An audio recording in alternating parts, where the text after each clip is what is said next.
Hello and welcome to another wallpaper painting demonstration. This one is for apples. For those of you who are new, these are painted on vintage vinyl wallpaper, and these are still lifes. The actual size, I usually paint actual size, and so these are tiny apples because this painting is a 6x8, and the wallpaper is mounted to the panel. For those of you who've been watching regularly, you may have noticed there's a week or two gap in between. I don't just sit in my studio and paint still lifes all the time. I'm lucky enough to be on the road traveling from show to show, and I just did Florida SuperCon, and then I did a great little Christmas show called Christmas in a Small Town in Georgia. And so I was gone for 2 weeks traveling, selling art.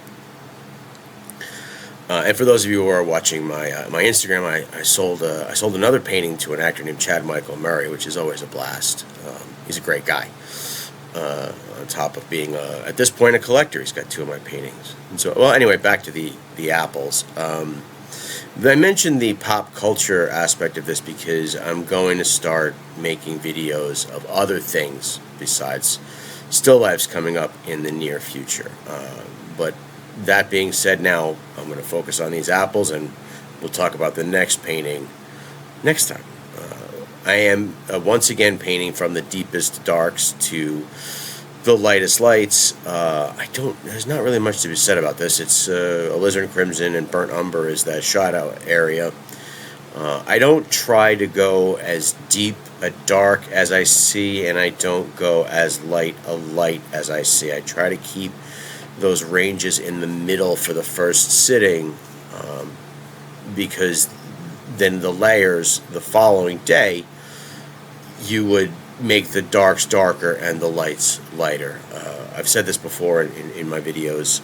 I don't try to paint everything in one sitting. I'm not an alla prima painter. I try to space it out and paint everything, do one day, let it dry, and then come in on the second sitting and sometimes finish it.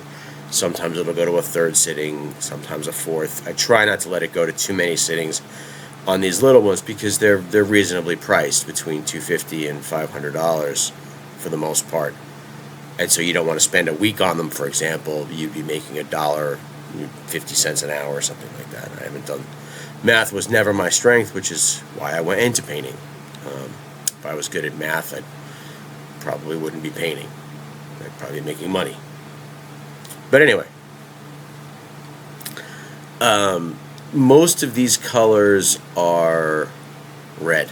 Alizarin crimson, cadmium red, medium. There's a certain amount of burnt umber.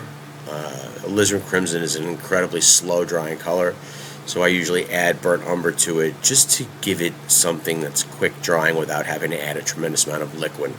There is probably a little bit of liquid in here because I do want it dry the next day. And when you've got alizarin crimson, which is a slow drying color, cadmium red, which is a slow drying color, you have to figure out ways to get those to dry quickly so that you can work on them the next day.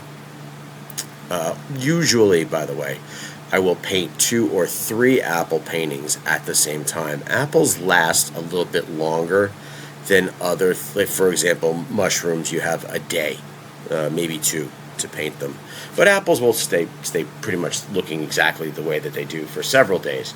So you don't have to rush as much. You can start 2 or 3 apple paintings and move them around. As if the reds aren't dry, you put it aside for an extra day. It's not that big a deal with apples. There are things that rot quicker that need to be painted quicker. Apples, thankfully, aren't one of them. This part of the video is actually just live painting. It's not a time lapse. I didn't speed it up or slow it down. This is as boring as painting is to watch. And I remember I used to love watching Daniel Green's demos. I loved watching him paint, but there were times when he was working on an area that he was really caught up in, but as a viewing audience, there's a big difference between painting and going really slowly and enjoying every second when you're painting, and that can be a blast to get caught up in those little moments. But then to watch it is sometimes a completely different event altogether.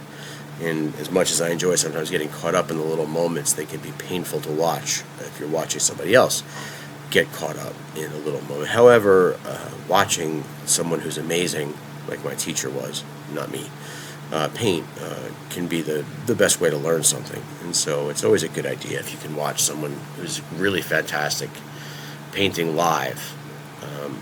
I'm not sure these videos are good. They're better than nothing, but there's nothing, you're not going to get the colors right in the video. You can't see as clearly. You can't, if there's, if you want to move around. I used to always move around when I was watching Dan paint, go from side to side, try to get a different angle, see what he was looking at. Just sometimes turning your head in a different direction, you could see things totally differently. Which is also why I suggest when you're painting something like apples, getting up and walking around it, turning it,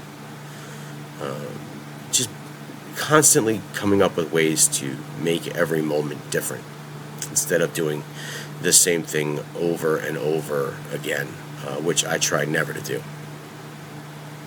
Which repeating myself can be. You repeat yourself. You can't help repeating yourself, but you try not to as much as you can. Where are we? We're about to get to the lights. I think this video is about 8.5 minutes, so you're at the 2-minute warning on this video. I didn't take this one all the way, the videos all the way. Apples get a lot of layers, and that last layer is kind of just going over the same thing over and over and over again. And I will get to that at some point, but those moments are reserved for the final touches, and it can be a very slow process, and I question whether or not it would make for a good video to watch me noodle an area over and over and over again. So what I was just talking about trying to keep these entertaining as opposed to going over every little thing. And the other thing is, I remember I asked Dan once how to glaze, and his response to me was, "Well, that's very personal. You should probably figure that out on your own." And initially my reaction to that was, he just didn't want to tell me. It was his secret, and he wasn't parting with it, which may have been the truth.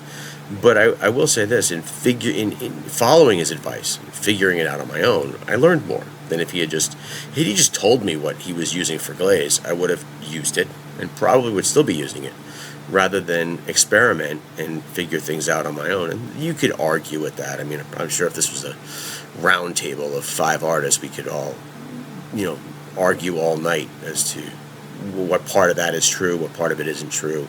That's sometimes the fun of getting together with other artists is the discussions of what you believe and what you don't believe, and so on and so forth. Because everyone should have different opinions on this. We're hopefully not all doing things the same way. It'd be terribly boring if we were. And so we are rounding out. We've got about 10 seconds. If you like this video, please hit the like and subscribe button. It helps. And thank you for watching, and we'll see you next time.